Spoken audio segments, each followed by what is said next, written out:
Hello guys, welcome back my channel भारतीय बाजार। चलिए देखते हैं कल निफ्टी एंड बैंक निफ्टी कहाँ पर मोमेंटम करेगी, किस पॉइंट पर बाय एंड सेल के लिए प्लान कर सकते हैं। अगर मार्केट का ओपनिंग गैप अप हो तो क्या करें, गैप डाउन हो तो क्या करें, अगर मार्केट फ्लैट ओपन होती है तो किस साइड मोमेंटम करेंगे, सारे टॉपिक्स पर हम लोग डिस्कशन करने वाले। लेट्स सी, यहाँ पर डेली कैंडल देखेंगे तो डेली कैंडल में एक गैप अप ओपनिंग हुआ और गैप अप ओपनिंग के बाद लगातार डाउन साइड में मूव किया। जैसा कि हम लोग का एक्सपेक्टेशन था कि गैप अप ओपनिंग के बाद एटलीस्ट यहाँ पर अगर 44,500 550 के समथिंग 600 के पास में अगर गैप अप ओपनिंग होती है तो यहाँ से प्रॉफिट बुकिंग डेफिनेटली आएगी।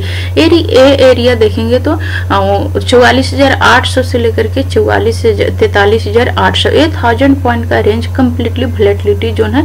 यहाँ पर भी देखेंगे तो ये मूव करने के बाद ये एरिया ही कम वोलेटिलिटी जोन हुआ था। इसी एरिया में मार्केट बहुत ज्यादा वोलेटाइल रहा, टाइम स्पेंड किया।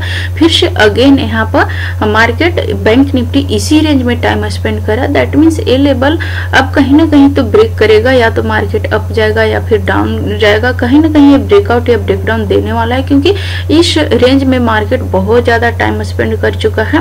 यहाँ पर 22 सितंबर से ये टाइम स्पेंड करना स्टार्ट किया है। 22 सितंबर से 17 अक्टूबर अगर बहुत लगभग महीना लगने वाला है। इसी रेंज में ही रहा है, बहुत बड़ी मूवमेंटम कहीं पे किया नहीं। इसी रेंज में मार्केट पड़ा हुआ है, कहीं पे गया नहीं है। लेकिन हाँ, इंट्राडे में हमें मूवमेंटम मिलते रहे, कभी अप एंड कभी डाउन। लेकिन अभी हमें डायरेक्शनल मूव मिलने वाला है, वन वे मूवमेंटम मिलेगा।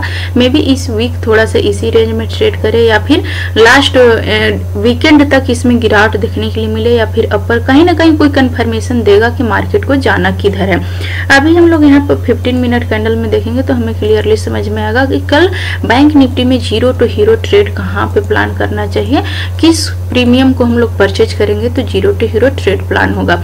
यहाँ पर देखेंगे तो जैसा हम लोग का रूल है कि गैप अप ओपनिंग के बाद हमें एक 5 मिनट रेड कैंडल मिलना चाहिए।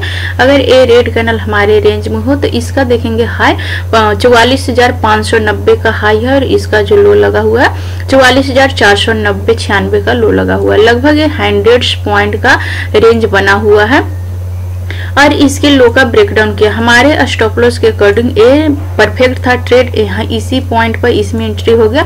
ये पूरा डे इसी रेंज पे वेट किया है, कहीं नहीं गया, इसी रेंज में ये ट्रेड कर रहा है।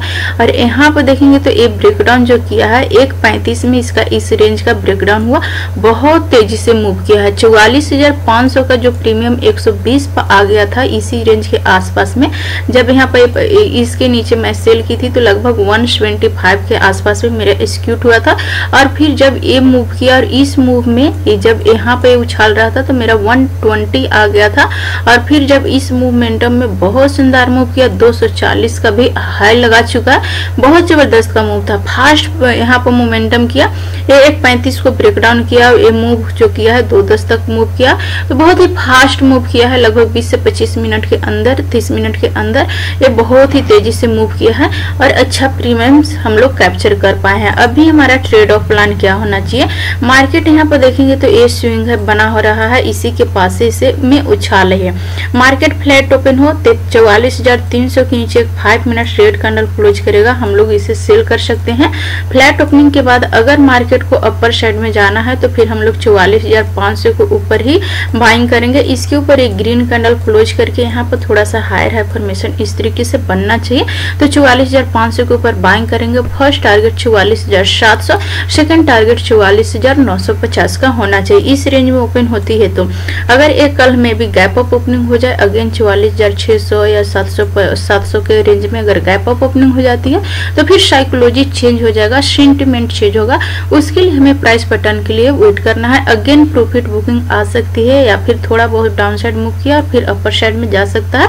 तो कल अगर एक गैप अप ओपनिंग होती है सारे रेंज में तो मे बी ए लेवल ये ब्रेकआउट हो सकती है। 44,600 का रेंज ब्रेकआउट हो सकती है। 44,600 से जो 800 का रेंज है मे बी ये ब्रेकआउट हो सकती है। तो गैप अप ओपनिंग में थोड़ा सा प्राइस पैटर्न बनने देंगे, एटलीस्ट 15 मिनट कैंडल बनने देंगे। किस तरीके से बना रही है उसके बाद ही हम लोग ट्रेड करेंगे। अगर एक गैप डाउन ओपन हो जाती है, डायरेक्ट मार्केट 250 या फिर 150 के नीचे ओपन हो जाती है, इस सारे रेंज में अगर डायरेक्ट गैप डाउन ओपन हो जाती है तो रिकवरी के लिए हमें प्लान नहीं करनी है।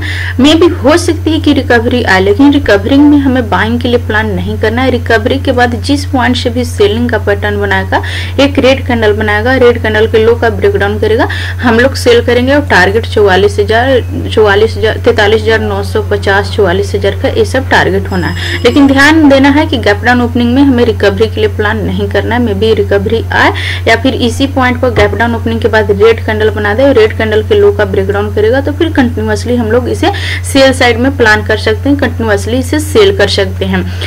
आई होप सर पॉइंट्स आप लोग क्लियरली समझ पा रहे होंगे। यदि समझ में आ रही है तो मेरे वीडियो को लाइक कर दें एंड अभी तक आपने मेरे चैनल को सब्सक्राइब नहीं किया तो मेरे चैनल को भी सब्सक्राइब कर दें and daily analysis and learning video पाने के लिए बेल नोटिफिकेशन को भी प्रेस कर दें। चलिए अभी हम लोग निफ्टी को देखते हैं। निफ्टी भी यहाँ पर गैप अप ओपनिंग हुआ, इसका जो हाई लगा हुआ है 19,850 का हाई लगा हुआ है, लो 19,810 का लगा हुआ है, लगभग 40 पॉइंट का इसका रेंज बना, फिर इसका ब्रेकडाउन दिया, फिर अभी इसी रेंज के पास में ट्रेड करे। कल फ्लैट ओपनिंग होगा तो अगेन डाउन साइड आएगा, अपर साइड में नहीं जाएगा।